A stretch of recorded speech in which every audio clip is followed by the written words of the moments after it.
স্যুপের থিকনেসটা দেখেন কত সুন্দর হয়েছে মাশাআল্লাহ। অল্প একটু মুরগির মাংস আর অল্প একটু সবজি দিয়ে আমি কতগুলা চিকেন স্যুপ বানিয়ে নিলাম অল্প খরচে। বাটার দিয়ে স্যুপটা রান্না করলে খাইতে খুব ভালো লাগে।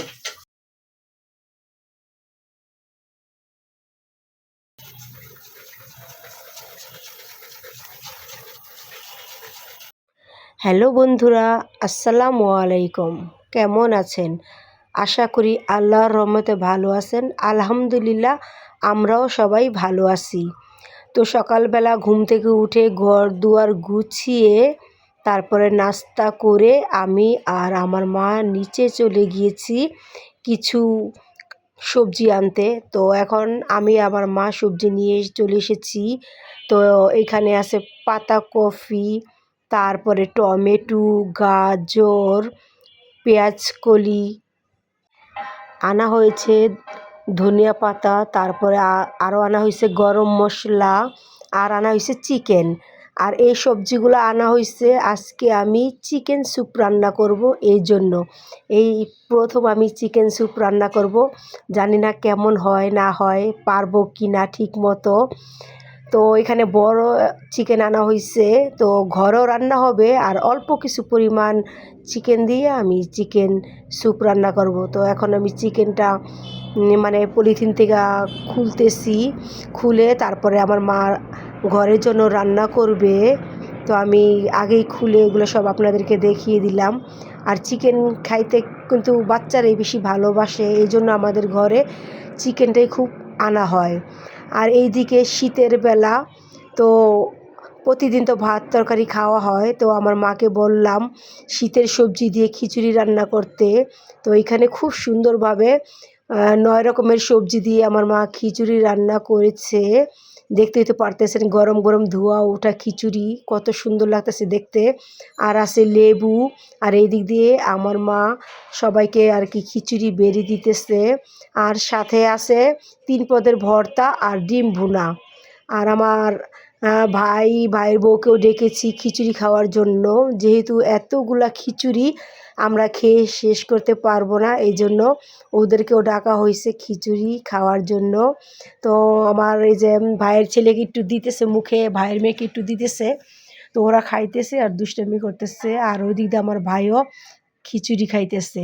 তো খাওয়া দাওয়া শেষ করে অনেকক্ষণ রেস্ট নিলাম, এখন চলে আসলাম কিচেনে। তো এখানে আমি স্যুপ রান্নার জন্য মুরগির বুকের মাংসটা খুব সুন্দরভাবে ধুয়ে তারপরে একটু আদা রসুন বাটা, একটু লবণ, একটু গোলমরিচ গুঁড়া এখানে দিয়ে দিয়েছি খুব সুন্দরভাবে যাতে সিদ্ধ হয়। আর এখানে আমি গাজরগুলাকে কুচি কুচি করে মানে একটু পুরো পুরো করে কেটে গাজরগুলো আমি চিকেনের সাথে দিয়ে দিলাম।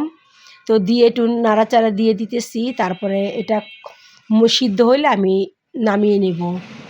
তো বেশ কিছুক্ষণ পরে ওটা আমার সিদ্ধ হয়ে গেছে। অন্য একটা সাইডে রেখে আমি চুলাতে আরেকটা কড়াই বসিয়ে দিয়েছি।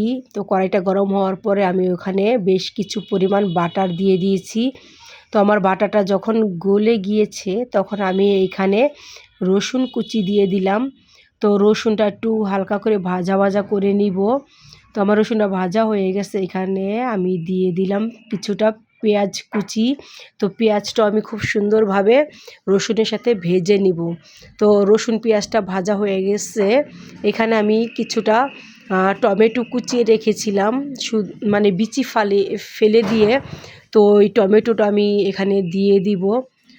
রসুন, পেঁয়াজ আর টমেটো আমি খুব সুন্দরভাবে একটু ভাজা ভাজা করে নিয়েছি। আর এই যে এখানে চিকেন স্টকটা রয়েছে আমি এটাই আর কি ঢেলে দিলাম। আর নিচে গাজরগুলো আমি খুব সুন্দরভাবে ঢেলে দিলাম।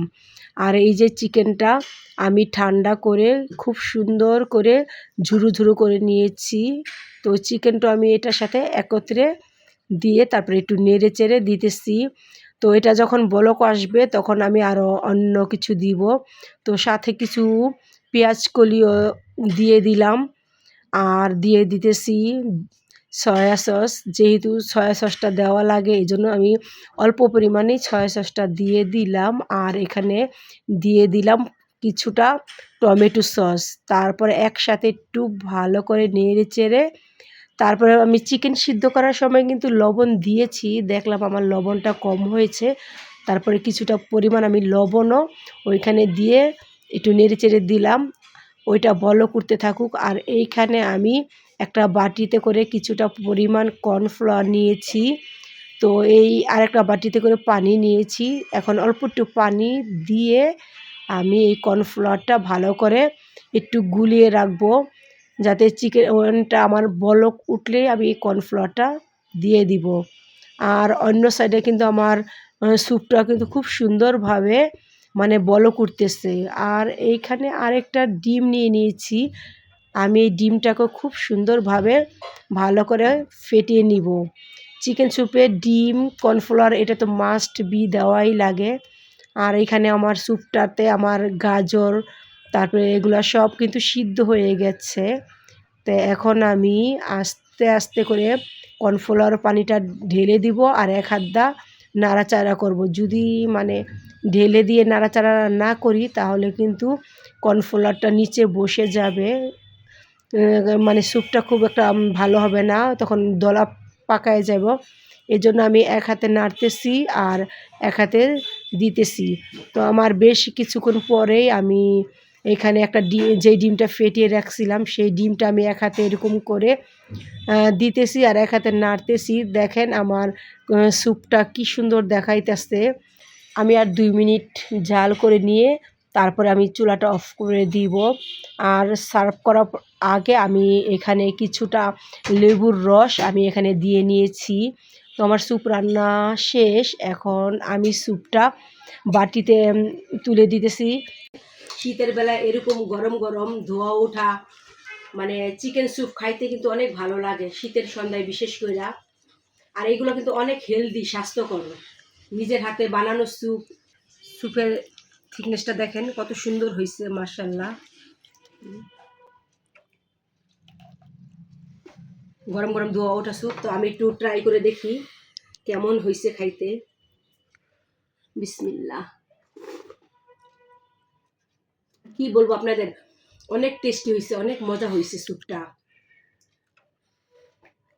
বিশেষ করে যাদের বাসায় মুরগি আছে, এই শীতের মধ্যে শীতের সন্ধ্যায় যদি এরকম এক বাটি করে স্যুপ খাওয়ানো যায়, ওদের মানে আরও মনে হয় শীত আর কাবু করতে পারবে না। এই শীতে স্যুপটা অনেক টেস্টি হয়েছে।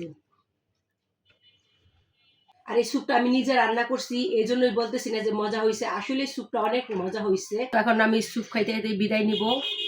এই ছিল আমাদের আজকের ভিডিও। যদি আমাদের ভিডিও ভালো লাগে তাহলে প্লিজ আমাদের ভিডিওতে একটা লাইক দিয়ে দিবেন আর আমাদের চ্যানেলটা সাবস্ক্রাইব করে আমাদের পাশে থাকবেন। আর যারা আমাদের চ্যানেলটা অলরেডি সাবস্ক্রাইব করেছেন তাদেরকে জানাই অসংখ্য অসংখ্য ধন্যবাদ। আর যারা এখনও পর্যন্ত আমাদের চ্যানেলটি সাবস্ক্রাইব করেন নাই তারা প্লিজ আমাদের চ্যানেলটা সাবস্ক্রাইব করে আমাদের পাশে থাকবেন।